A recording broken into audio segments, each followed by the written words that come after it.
Magandang balita para sa mga kasambahay sa Calabarzon dahil inaprubahan na ng Regional Tripartite Wages and Productivity Board ang pagbibigay ng 750 pesos hanggang 1,750 pesos na dagdag sahod para sa kanila. Si Patricia Bermudez ng PIA Calabarzon para sa Balitang Pambansa.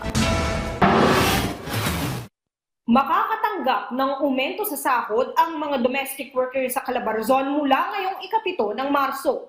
Batay sa bagong wage order ng Regional Tripartite Wages and Productivity Board, mula sa 6,000 ay magiging 6,750 na ang buwan ng sahod ng mga kasambahay sa mga lungsod at first-class municipality. Mula naman sa 5,000 buwan ng sahod ay tataas na rin sa 6,750 pesos ang sweldo ng mga domestic workers sa mga munisipalidad. Ayon sa Wage Board Calabarzon, bunga ito ng mga serye ng konsultasyon at review ng iba't ibang socio-economic factors tulad ng presyo ng bilihin at capacity to pay ng mga employer.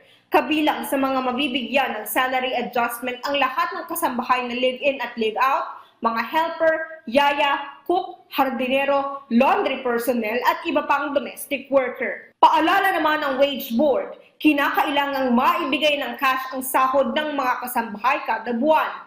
Maaari rin silang magpatupad ng competency-based pay scheme kung saan maaaring taasan ang sahod batay sa napagkasunduan ng kasambahay at ng kanyang employer. Inaasahan ng Wage Board na susundin ng mga employer ang bagong minimum wage order, alinsunod na rin sa Domestic Workers Act. Mula sa PIA Calabarzon, Patricia Bermudez para sa Balitang Pambansa.